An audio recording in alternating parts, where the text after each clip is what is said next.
పోయినసారి బట్టి గారు చెప్పినటువంటి బడ్జెట్లో పేజ్ 15 రైతుకు నిజమైన మేలు జరగాలనే ఉద్దేశంతో మా ప్రభుత్వం ఒక్కసారి 31,000 కోట్ల రుణమాఫీ చేయాలని సంకల్పించింది. ఇప్పటికే ఇచ్చిన మాట ప్రకారంగా 2 లక్షల రుణమాఫీకి అవసరమైన 31,000 కోట్ల రూపాయలను సమీకరించుకున్నాం. అంటే డబ్బులు రెడీ పెట్టుకున్నాం. ఈసారి బడ్జెట్లో ఏం చెప్పిన అధ్యక్ష, 20,000 కోట్లు మాత్రమే చేశారు అని చెప్తున్నారు అధ్యక్ష. పోనీ మిగతాది ఎప్పట్లోగా చేస్తారో చెప్పడం లేదు అధ్యక్ష.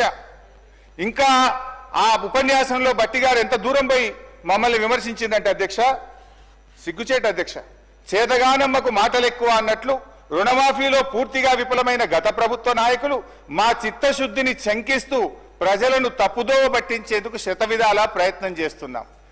ఇవాళ ఎవరు చేతగానోళ్ళు అధ్యక్ష?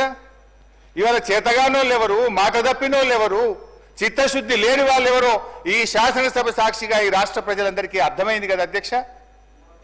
ఏమైంది 31,000 కోట్లు నిధులు సమీకరించుకున్నామని మీ ప్రసంగంలో చాలా గట్టిగా చెప్పారు కదా, ఏమైంది బట్టి గారు అని చెప్పి నేను అడుగుతా ఉన్నా.